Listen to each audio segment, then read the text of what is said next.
And the website can be very much an artistic piece. And then thinking, you know what? It's good that it's artistic and it's beautiful and it's flowy and it's colorful.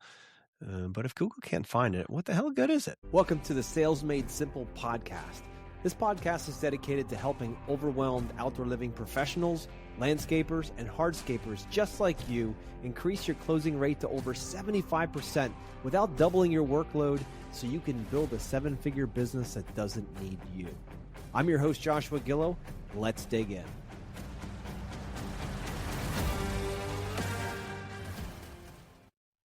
Hey, everybody. Welcome back to the podcast here. I got Nick back with me here from Tecton Growth. And if you didn't listen last week, go back and listen. We really went through the Google profile and we talked about how to optimize that. Nick went through the nitty gritty all the way down to the details and he shares it all. He doesn't hold anything back. So if you didn't listen to that, go back and listen. He dropped so many nuggets last week. You can just take that episode alone. It's on YouTube. It's here, obviously. Go back, listen or watch and implement some of that stuff. And if you get stuck, call Nick. He's your guy. He'll take care of it for you. So Nick, welcome back. Today, we're going to be jamming into let's build a website that Google likes. What an idea.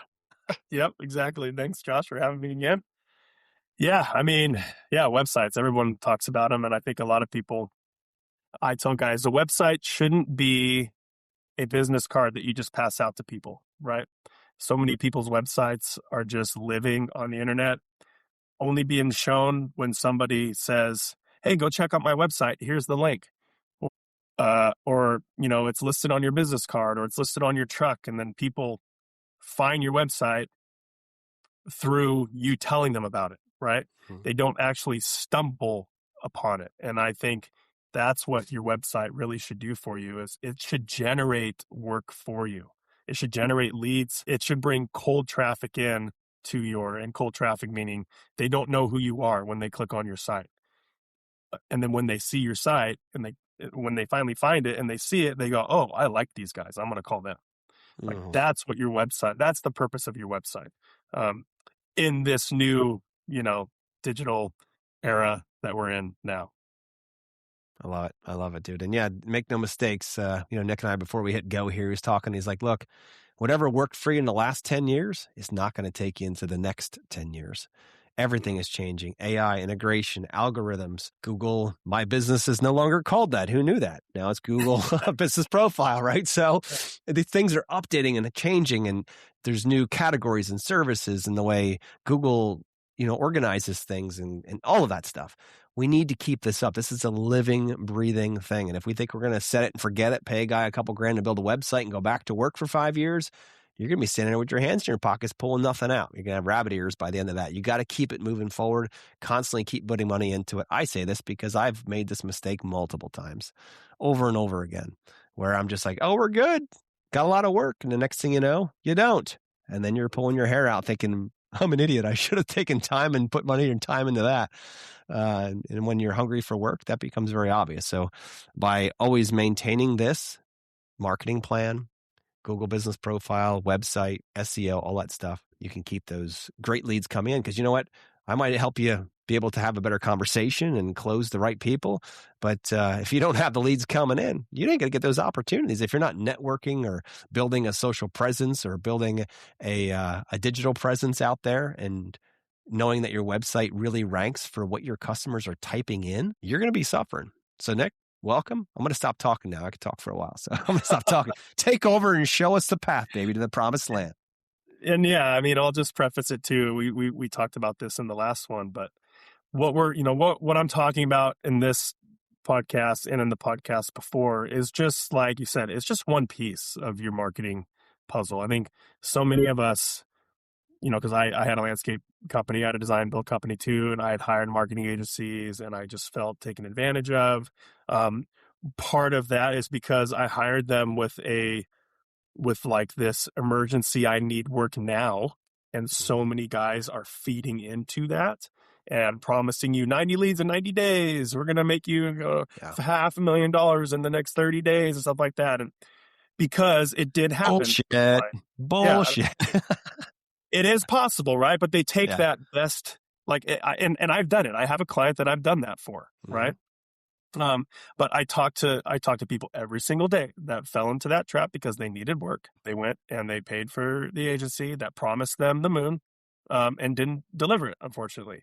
And that's just irresponsible of the agency, but it's also irresponsible on us as the business owner to kind of believe that. We put Mhm. ourselves in that situation to be able to get taken advantage of by not being a good business owner and doing all of the things that we need to do, like you said, doing the local networking, doing good work for starters, being a personable person, like being able to talk to people, being able to talk to your clients, ask them for reviews, ask them to talk about you, ask them if they know anyone.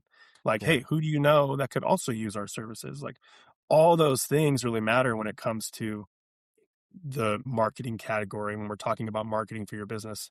And so what we can do virtually for people is just a small piece. Like, what we do is not going to save a business or keep your business afloat. What we do, along with what you can do, we're going to partner with you and help you. That will help you then grow your business. But it takes a team. Um, and so just throwing that out there, keep that in mind when we're going over this stuff. And I like to tell a lot of people that because I had that mindset about Mhm. marketing, that I can just hire an agency and they should they should keep my business fed, you know? Mhm. And I don't think that's true. A Yep. lot of people have other opinions on that, but I don't think somebody virtually is not going to be your main source of lead flow for your business. You also have a responsibility that you have to do in your, that only you can do. And those two things working together can create a very healthy, strong business. It's just like I talked in the last one. It's very much like investing money. Like you don't wait Yeah. and say, I'm going to be living this wild lifestyle. And then all of a sudden you're just like, oh crap, I need money. Let me call a bank. You know what I mean? It's like, let's see if they'll give me money. Well, you don't have any money. They're not going to give you any money. It's not the same, of course. But the point is, if you're investing as you go along into your marketing or into your future, then, Yeah. when it comes time to need it, you're already on that path. You go ahead and you have a savings account. In this case, you have a great Google, business profile. You've got a good website. You might need to jack up the SEO a little bit or put in some paid ads or whatever, but you've got the framework. You're not starting from zero or like, I need it now. So Yeah.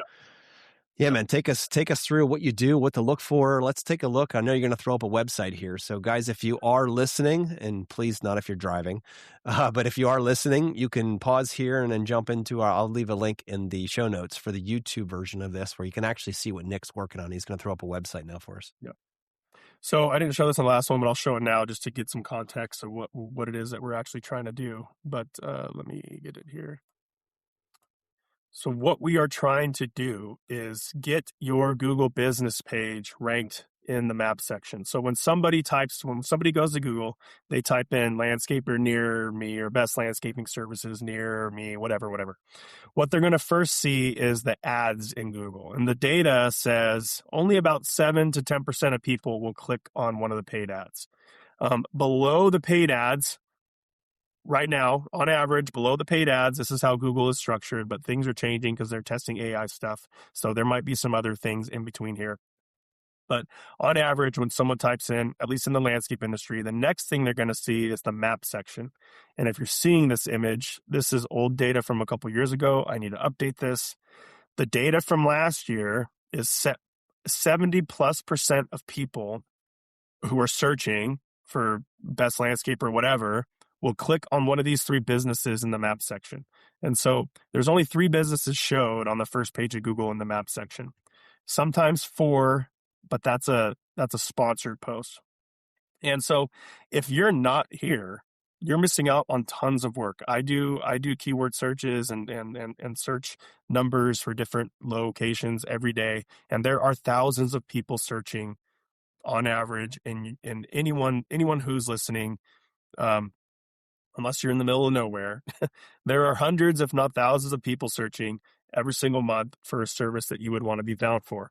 And if you are not one of the three businesses listed in the map section on the front page of Google, then you're missing out on 70%.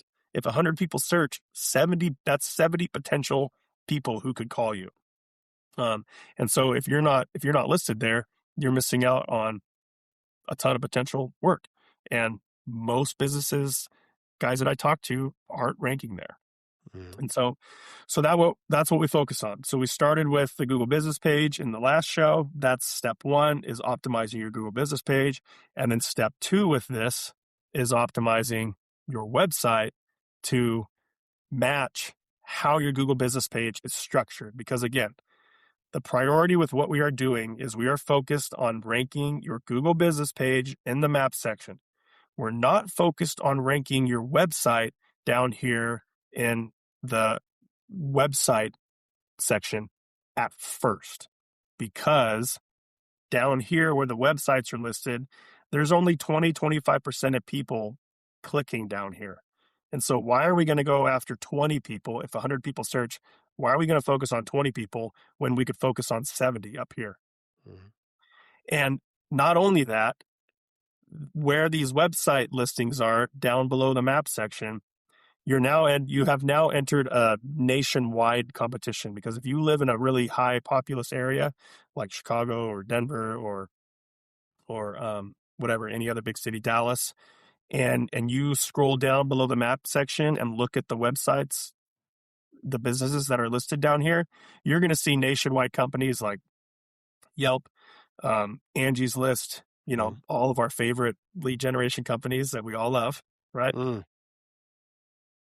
All of those types of businesses are also trying to rank in that market. And the only way they can do that is through their website down here below the map section.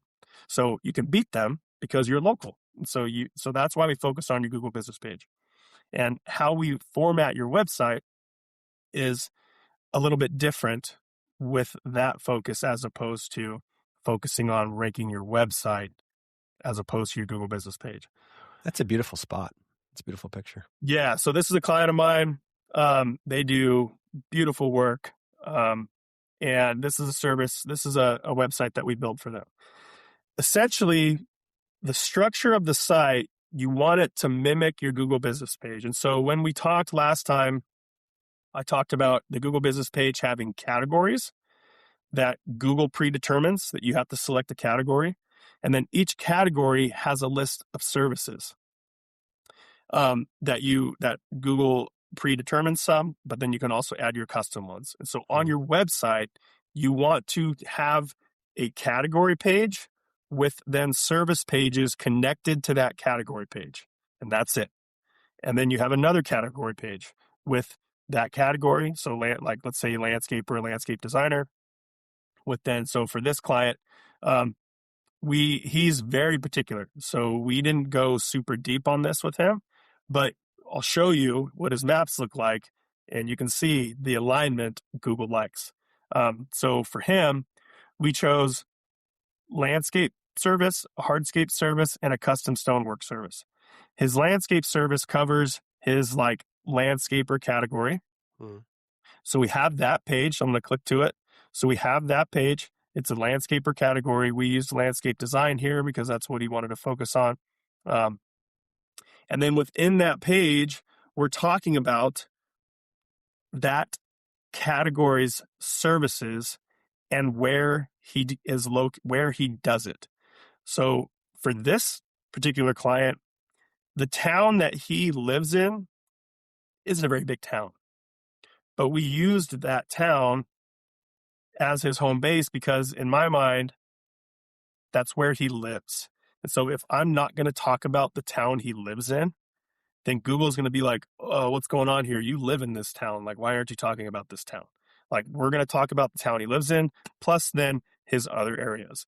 And we've gone a little bit broad with him just because he was a little more picky in regards to how he wanted things to say and look. And so luckily for us, going broad worked for us.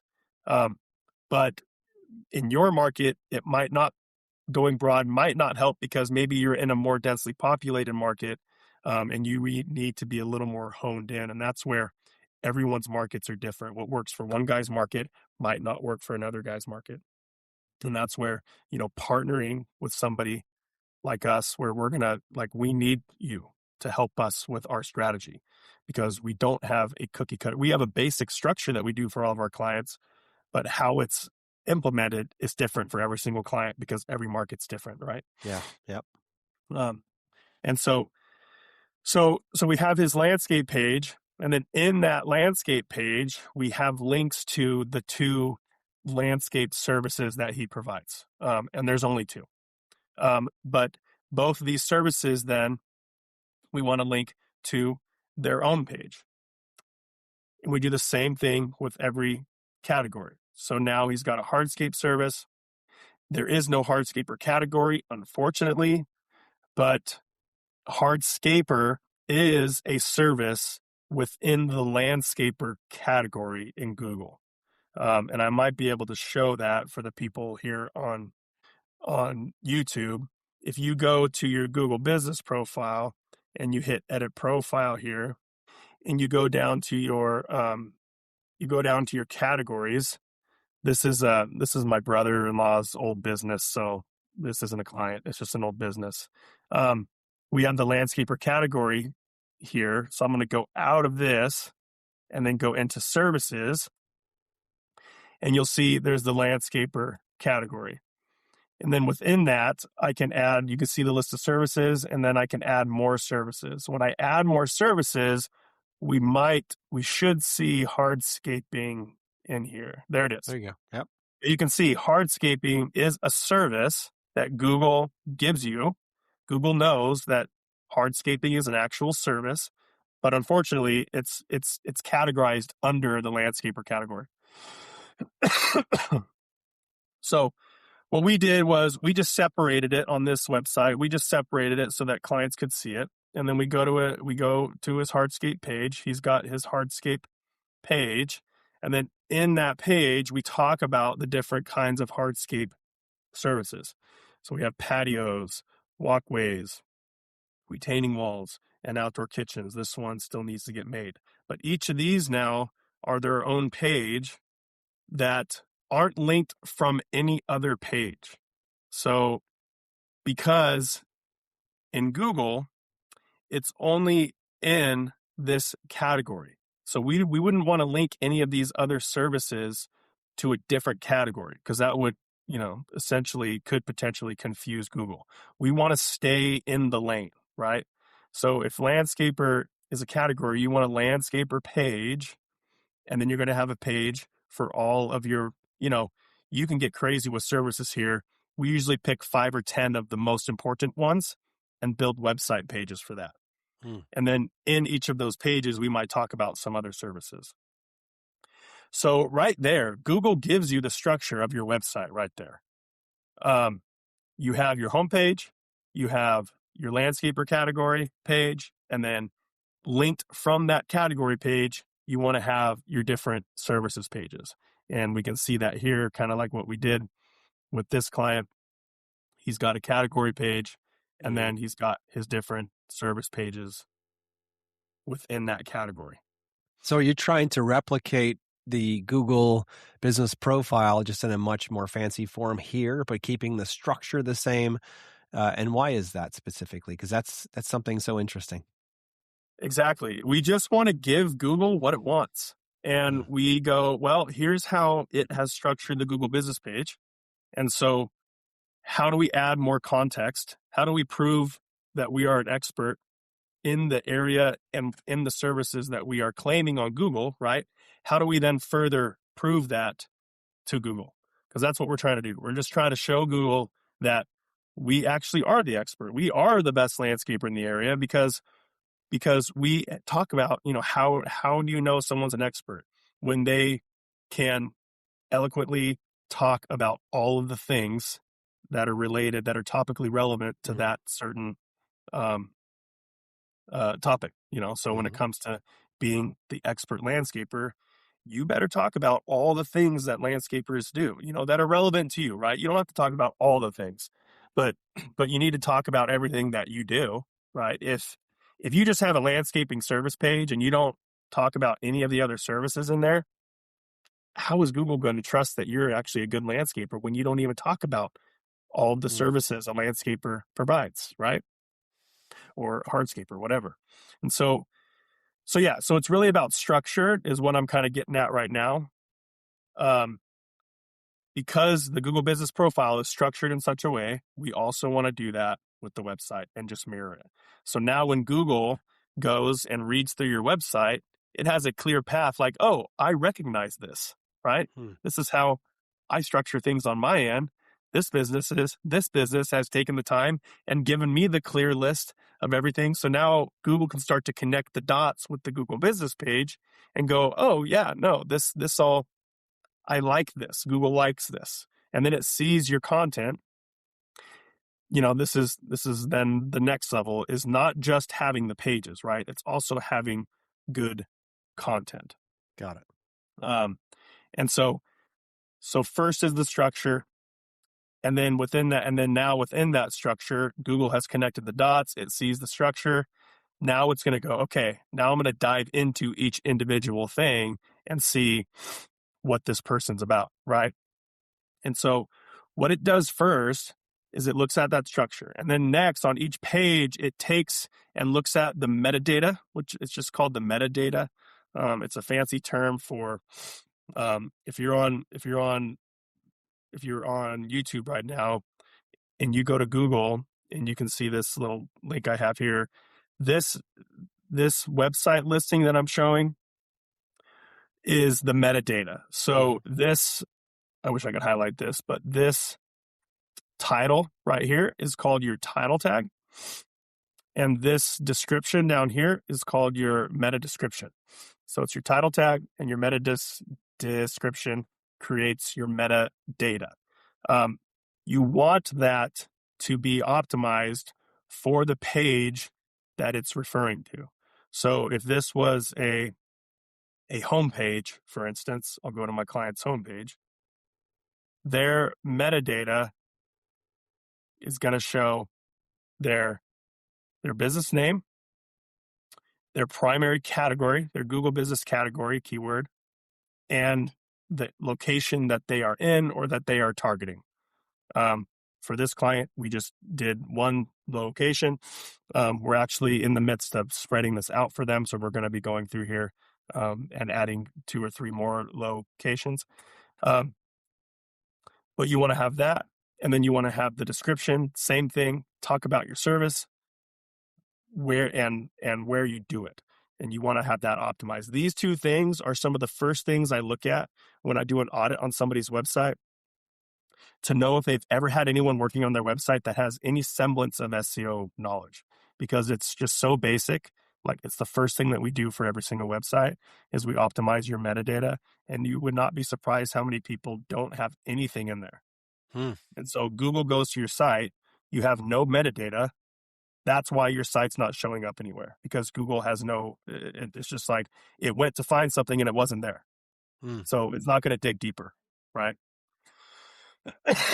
Because why? Because if the first thing it went to look for is in there, you didn't care to give them that, why should they expect the next level that they're going to dig into? Why should they expect that to be any different?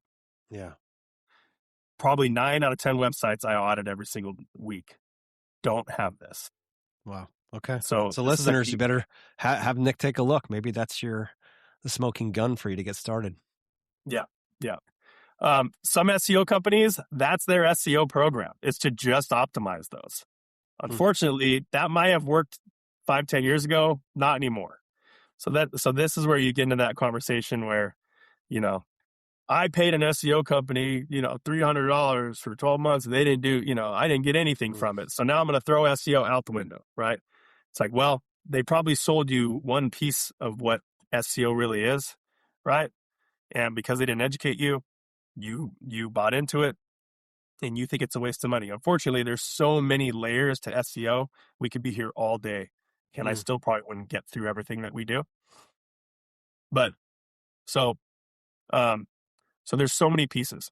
And you can't, I say what I just said, because there's no more shortcuts anymore. This is a very important piece, but by itself is not going to do, depending on your area and your competition, it's not going to have a huge result by itself. But it, with the 10 other things, is going to play a huge part in how your business is viewed by Google and how authoritative you are online. Excellent.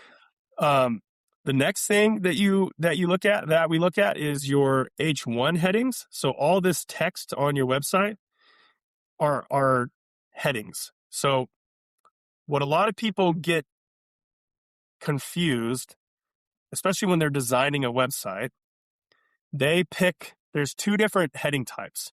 There's the heading type of how it actually looks on your website, and then there's the heading type of how is that heading actually coded for Google to actually see it. So oftentimes somebody will choose an H1 because it's the bigger text. They want it to look bigger. So they set it when they're designing a website to be H1. Unfortunately, that also codes it to be H1. And you only want to have one coded H1 on your site because that's the next thing Google looks at. And in that H1, you want it to have the service that page is speaking of, Mm-hmm. and the area that that you live in, or your target area. So for instance, if you're watching on YouTube, we have landscaper located in Standish, Maine. That's our H1. But we formatted it in such a way that it's not like the primary thing, because so many of us hardscapers and landscape design, outdoor living guys, this just makes us cringe. Yeah. Yeah. Landscaper and located in Standish, Maine. Like, that is the most SEO ugly thing that you could ever say on your website, right? And it's the first thing you say. It's the first thing you say, right? And you don't want to have that. Like, none of it. Like, I fell into that trap. I didn't want to have that garbage on my website. It looks terrible. Yeah. Unfortunately, you just have to. Yeah. Because if you don't, Google will never show your website to anyone who's not searching directly for it. Mm-hmm. So you just have to. So how we've kind of have like a happy medium here is we don't make it bold, but we have it coded to be the H1. Then we make the big heading, the big text H1. We code that as an H2, and we make that look bigger, and then we throw something fancy in there, whatever the client wants, right? This client wanted redefine your property into a welcoming, inspired retreat, and they sure did that with this image, right?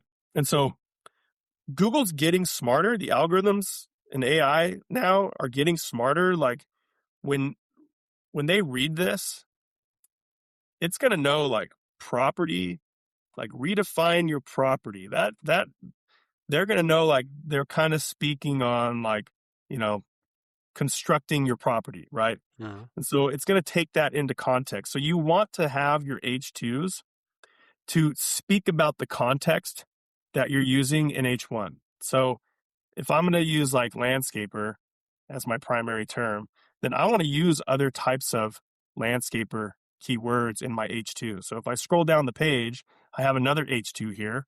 We have transform your outdoor space, right? And then below it, we talk about like your yard, we talk about outdoor space again. We talk about your designed backyard. We're using these kinds of keyword. We're not stuffing landscaper in there everywhere, but Mm-hmm. we're using topically relevant word choices all throughout that page. And then down here you see hardscaping, right? Landscaping, outdoor area, fire pit. Like, you want to have those kinds of words all throughout your content on your website, to give Google more of that context of who you are, what you do, and where you do it, right? Mm-hmm. So we talked about the structure, how that's supposed to look. We've talked about, now we've gotten in pretty, a little bit deep in regards to the technical aspect stuff. Eyes are probably glazing over, but this is all stuff. It's good to have at least a working knowledge about it so that you can hold your SEOs accountable. You can say, hey, what did you, can you send me my metadata? I'd like to take a peek at it. And they're going to go, you know what metadata is? Right? Or, hey, can you send me a report of how you've structured our headings? Because there's often times where I see multiple H1s on a page because the person designing the website just didn't understand, right? Yeah. And maybe your SEO company isn't optimizing your headings. and so they don't actually go in there and change it to be coded correctly. Um, and that's something that I look at because it's like entry level stuff. It just needs to get done. The basics matter. Basically, doing the basics really well Hmm. will provide much better results than trying to cut a corner and doing some special, we call it black hat, which is basically just like you're just trying to cut corners, I guess. Yep, Yeah, I yep, don't yep, know yep. any other better way to say it. No, it's funny you say Uh, that because that's a yeah, big premise in my book as well, is the idea that you need to master the fundamentals, yeah, the foundation. You master the foundation of your website and the connection to the Google profile, or even in sales, you master the foundation of relationship building. And that's what the whole book is about, right? That foundation building. And when you can build that relationship and that foundation, then everything else rises from there. But if you try to do the black hat or go for the quick fix, the yeah, next thing you know, everything else falls down. It's like a house built on sand. So this is extremely important, listeners. I hope you're capturing all this stuff. It's fascinating. yeah. Yeah, so I mean, those are the basics that just need to be done. And then I can talk about, that's what we prioritize the most because here's the reality. And I wish I had some data on this, but what most people are going to do, they're going to go to Google, they're going to type something in. They're going to scroll down to the map section, they're going to click on your Google business page, they're going to look at your pictures, they're going to look at your reviews. 7 out of 10 people are just going to call you right then and there. They're not even going to go Mhm, to your website. mhm, If for those that then go to your website, and I'm just speaking to from my experience and within the landscape industry and the local home service industry. For those that then go to your website, they're going to go on your website, and then I'm just going to kind of click. They're going to go, oh, look at that picture, it's beautiful. Oh, okay, they're cool. They do this, and they're located in this area. Awesome. I'm going to scroll down some more. Oh, look, we got reviews. You want to have reviews here, right away. You want to see people. They want to see your reviews. Let other people do the talking for you, right? right. As much Mhm, as you can. Um, and then they're going to scroll down some more maybe and go, oh yeah, it's a great picture. And then you might say something like, like here we're trying to talk to, we kind of use the story brand method to talk mhm, to the client's pain points and their desired outcomes, right? So we're going to mention like some common challenge. Yeah, I'm lacking function, it's like, yeah, I want this. Like, yes, my space is unfinished. Like this is what they're thinking in their head in split second intervals, right? And so they're just kind of skimming. They're just skimming. They see your photos like, wow, this is so beautiful. Look at that. And then at some point they're going to decide, okay, I'm going to call these guys. mhm. And then you want to have either a form or a button to make it very simple on how to get started. So we use buttons. We don't have forms. Some people swear you should have a form on your homepage. Again, the few people that end up on your website, they're doing more research. And so we're going to let them do that before we're going to get in their face to say call us. We're just going to make it very clear on how they need to get a hold of us, right? And so we just have that button. They fill the form out or they call, and that's done. So, like, when I tell a lot of our clients, and I fell into this trap, I wanted to have this beautiful, custom, crazy Mhm, looking website because that's the kind of projects we did. And I thought my website needs to mimic that. And mhm, if that's what you want, then that's fine. Do it. I'm not saying you shouldn't do it. Um, but the reality is, I tell our clients, like,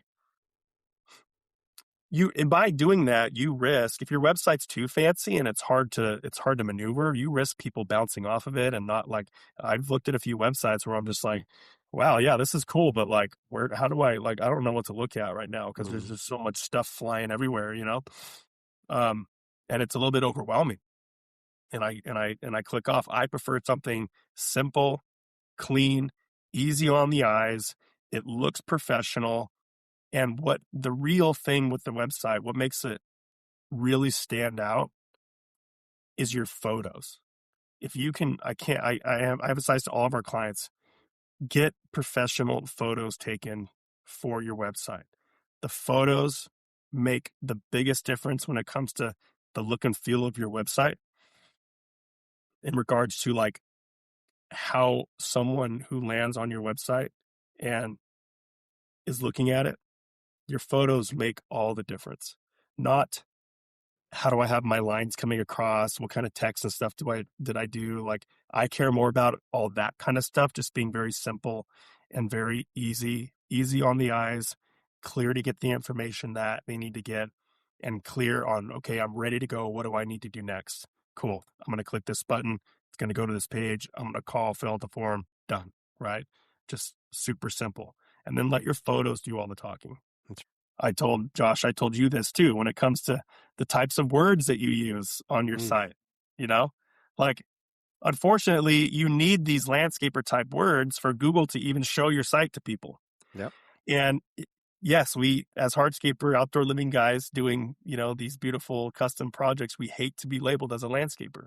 I know, it makes my skin crawl, but I Right? understand it. And so I just say, well, let your photos do the talking, right? Yeah. Like, the words really need to be geared more towards Google, the best you can, and then let the photos do the rest when it comes to speaking about who you are and what you do to the actual person looking at your website.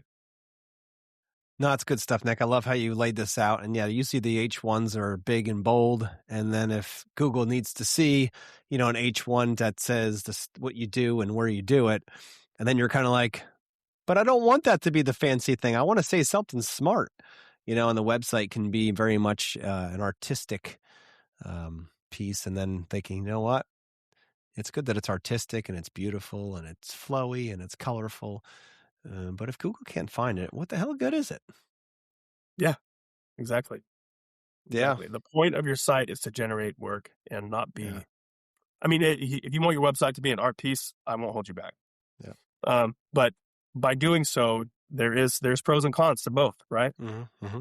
And for us, and my mindset now with business is like, this should be a lead generation asset. That's what I'm going to optimize it to do. Yep. Not to be this piece of art that, is that I'm going to showcase to everyone and everyone to be so proud of this piece of art. If that's what you want it to be, then I'm not saying you shouldn't do that. But if it's too artsy and it's hard for people to use, then it's not going to do what it's really should be doing in generating work. Yep. I get it, man. I've been there. So we just take a very simple, clean approach, and it works for our clients. And so,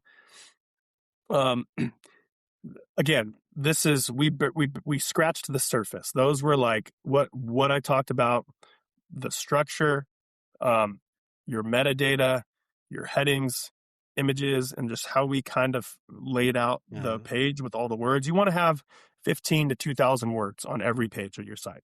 That's just a good mix. And try to speak to the client's problems and how you solve them. You said 15 to 2,000. Do you mean 1,500 to 2,000? Sorry, 1,500 to 2,000. I was thinking that's a big gap, dude. 15 to 20,000. No. Wow, that's a lot. Yeah. Yep. 1,500 to 2,000 words. That's, that's pretty good for what we do.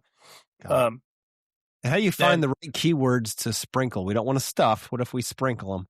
How do we know what people are searching so we know what to put on the site? Because we got to speak in their words, not in ours. Yep. So now, in the past, you used to have to be very specific with the keywords.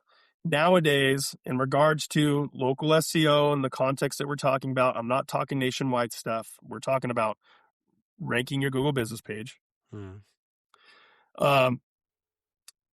Google, all the algorithms, the AIs, they're smart enough to know that if I'm a landscaper and my category is landscaping, and I say I'm a landscaper located in Standish, Maine, and somebody was to search, who's the best? Maybe they don't type in landscaper. Maybe they type in, who's a good paper patio builder, or who's a good this, or who's a good that, right? Google's going to take that, and they're going to know that if you've done your job right, you structured your Google business page correctly, right? You have all of the content that you need to have on your website. Google's going to know that person is searching for the best landscaper, even though they didn't say landscaper. They may have used another term. If it's contextually within the context of what you do and you provide, if you have that contextual relevance in your Google business page and on your website, you're more than likely going to rank for that keyword. So it's less about individual optimizing for an individual search term, and it's more about optimizing for the context of those terms. Does that make sense? It does. Yeah. I mean, I'm glad that it's smart enough that you don't have to like nail the exact word. Like if someone puts in Yeah. landscaper, it'll know landscaper equals these other options too, and it can be familiar with them. It's good that it knows that. And so is there any way that Google gives you a sheet and says, we think landscaper equals these 12 different things. And so that's covered, or you just have to know that? The Google business page, the categories and the services. Okay. Wow. So And you're as long as teaching in your Google My Business page, you're teaching Google how to think about you, and then you're pointing them to a website that takes them deeper in the same framework, basically saying, here's more of that.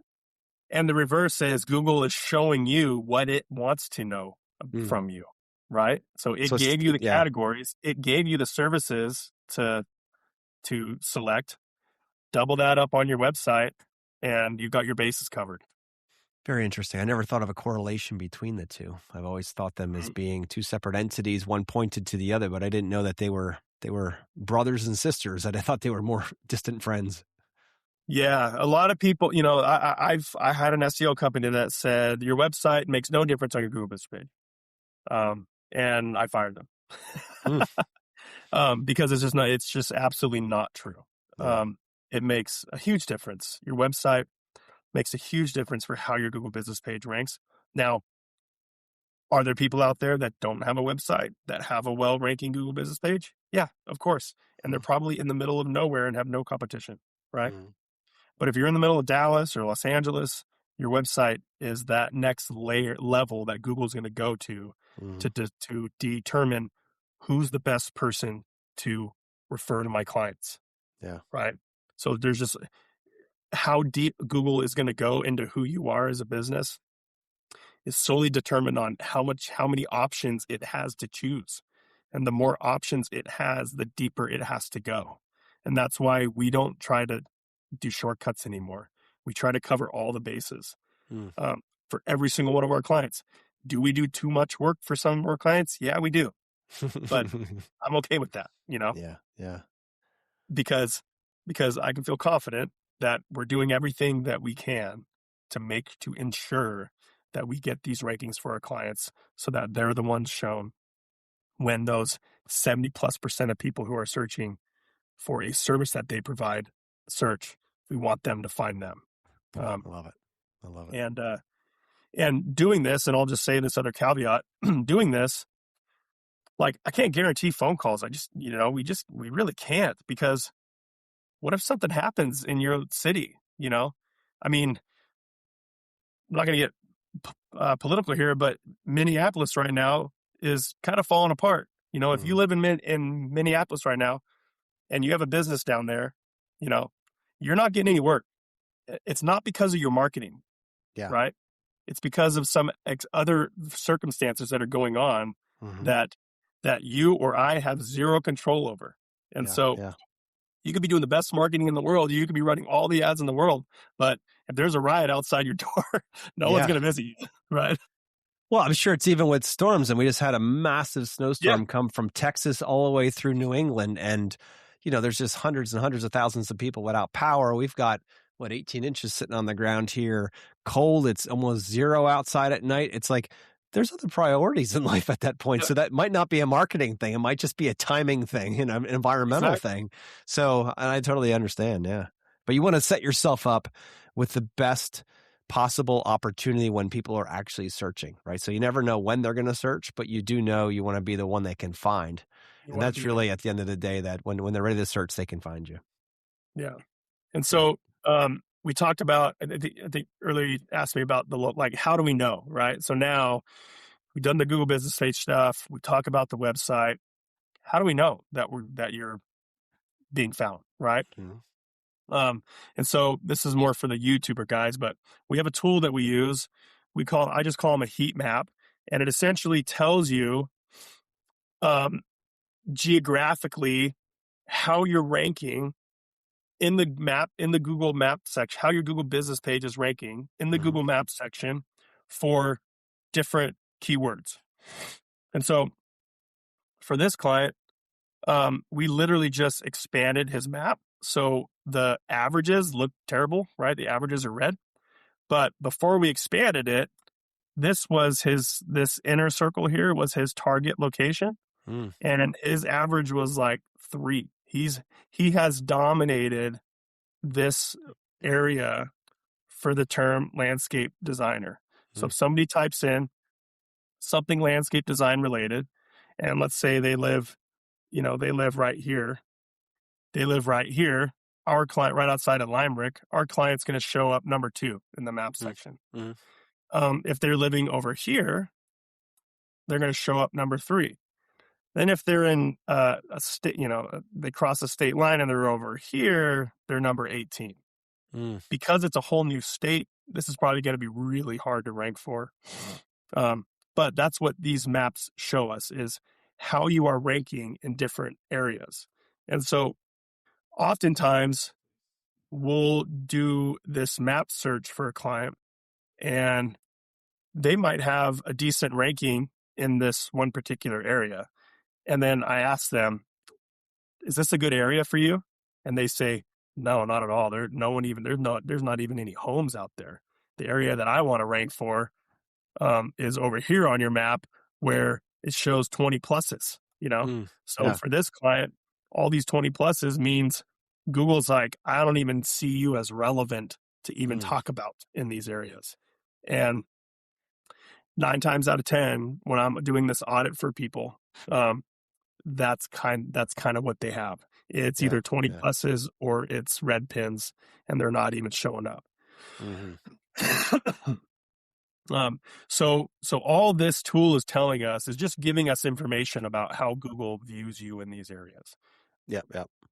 I can move this map all over the place. It doesn't change anything. I'm not saying this is part of our targeting method. This is just giving us data so that we can go and make wise decisions on how to change stuff on the website. That's right. It gives us Or evidence to know where to start, right? Like, this is where we're starting. Okay, good. Now we need to improve if we want to improve. And let's now look at this weekly, monthly, quarterly as we make improvements to see if they're taking effect. It's a way to give you that step-by-step guidepost to know that you're investing in the right things. Yeah. And then, I see this all over Facebook because it's the world that I'm in. Guys posting these maps with all green. It's all green, and then they hide the keyword. They don't show the keyword, what it's for, right? And so, and I'll use this as an example. I could use this map and say, hey, your maps need to look like this, right? But now let me give you some context about what this keyword is. This keyword is for landscape designer Standish. Standish is a little tiny town right here, right? Yeah. No one over here is looking for a landscape designer in Standish, right? They're all looking for landscape designers in their own area.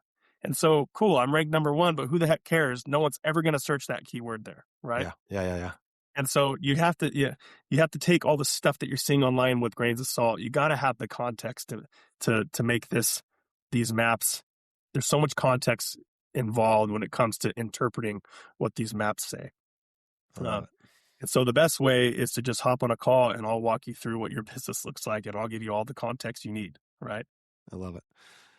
Yeah, Nick, I appreciate you coming on here these last 2 episodes and diving deep into this. And this has turned almost into a webinar, and I love it because it's we get to see stuff. So guys, if you're listening, obviously you can pop over to YouTube, come back over, whatever you want to do. There's a lot of great visuals that Nick's provided. But this is a lot of good stuff. Anybody, take a look at what you got in place. Even if you take 1 or 2 nuggets, you can only be moving forward, right? So, but reach out to Nick if you have questions. And I know that he's helped us and he's helped many of the guys that I talk to frequently, and they all love him because he says it how it is. And like he told you before, I'm not going to guarantee you anything. A lot of things can happen where we're going to give it our absolute best shot, feed Google exactly the kind of food it likes so that it smiles with a big old grin, because you know what? When you make Google happy, it can make you happy. And the last thing I'll say too, because everyone's going to ask, well, what about AIs? What about ChatGPT and Perplexity and stuff like that? And maybe I mentioned this earlier, but when you do all that fundamental, that foundational stuff with SEO, when you have the good content, when you add frequently asked questions to your pages, when you do all that kind of stuff, you get good backlinks, you get your business listed on other websites on the internet. You get more websites talking about your business. When you Mm, do everything, you're also optimizing for the AI searches as well. So there's a lot of people going around saying, "Be found on ChatGPT, $300 a month." Blah, blah, blah. You mm. know, it's the same game as SEO guys are. They're just selling one little piece, and you Yeah, really yeah, need yeah. to think about the whole package. Again, there's no more shortcuts anymore. Like you can't shortcut your way to results. Um, in the online world anymore. Um, and so for those of you listening, if somebody is promising you something like that and they're only charging you a couple $100 to do it, that's a huge red flag in my book because there's so much more involved to get actual results. And those lower budget packages, are just a shortcut and you get what you pay for, unfortunately. Yeah. Isn't that the truth in life too, right? So, Nick, I appreciate. How can people find you if they didn't catch you the last episode? Facebook's the best way. Nicholas Conley on Facebook and Instagram. It's NiklausConley. And then you can go to our website, tectongrowth.com, and fill out our form, schedule a free strategy call. It's a no obligation, no pressure. I just spit all this information out, and you do what you want with it. Yeah, and I got to tell you, Nick, he comes at you with a hammer. I mean, he's not afraid to look at your website and be like, "Yo, bro, it's messed up. We need to get some work done here." He's not going to sugarcoat it, and he's going to give you enough value that if you want to go out there and try to roll your sleeves up and do it, go for it. But if you want some help and you want a strategic partner that's going to be watching all the changes that consistently happen with Google and websites and SEO and all that stuff, then reach out to Nick and his team. They do amazing work. Yep, we'd love to help you. Absolutely. Well, Nick, thanks for coming on here and sharing so many good nuggets. Listeners, I hope you were taking notes like I was throughout this. And you know that this world is changing so fast. We got to keep up with it or you're going to be left in the dust watching other people build the projects you should have done. So once you've got your leads in place, your SEO and everything, and you're getting great leads coming through from Nick and his team, you got to learn how to sell them too. You got to learn how to communicate with them and add the most value so you can be the obvious choice for that. So that's where we can help you over here at Yes Express. So, Nick, thank you for coming on and get out there and keep changing the world. It's my pleasure. Thanks, Josh. Yeah. All right, guys. See you next time.